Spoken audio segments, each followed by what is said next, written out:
And in the latest updates coming in from Bankipur, Bihar, with 27 rounds of by-poll counting has concluded. Jan Swaraj founder Prashant Kishore is leading with a margin of 16,887 votes. Meanwhile, BJP's Neeraj Kumar is trailing with 38,893 votes. Ritesh Mishra joins me on the broadcast. Ritesh, take our viewers through the details.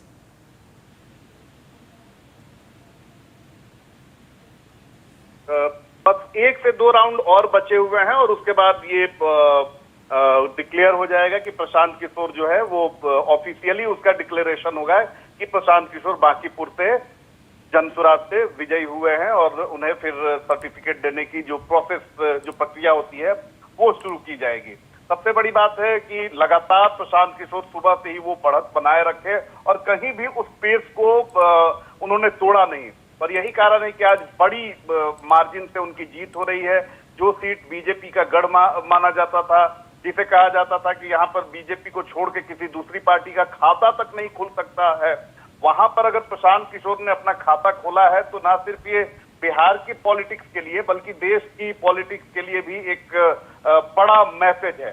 क्योंकि भले ही एक seat पर प्रशांत किशोर की जीत हुई है, लेकिन जिस तरीके से उन्होंने चुनाव लड़ा है और जिस तरह से जनता ने मैंडेट दिया है और जनता का जो फीडबैक है, उन्होंने कहा कि बीजेपी के नेताओं में काफी एरोगेंसी देखी जा रही है। बीजेपी के नेताओं से जब उन डेवलपमेंट को लेकर सवाल पूछो तो फिर वो देशभक्ति का राग अलापने लगते हैं। तो कई मुद्दे जो हैं जिसने जनता को नाराज किया और यही जो मुद्दे हैं उसे प्रशांत किशोर ने इनकैश किया और जनता पे कनेक्ट किया और अंत में देखिए कि जनता ने प्रशांत किशोर पर भरोसा किया और आज प्रशांत किशोर की जीत तय हो गई है। जी, Stay on with me, Ritesh. The Jan Swaraj party chief Prashant Kishore's wife, Dr. Janvi Das,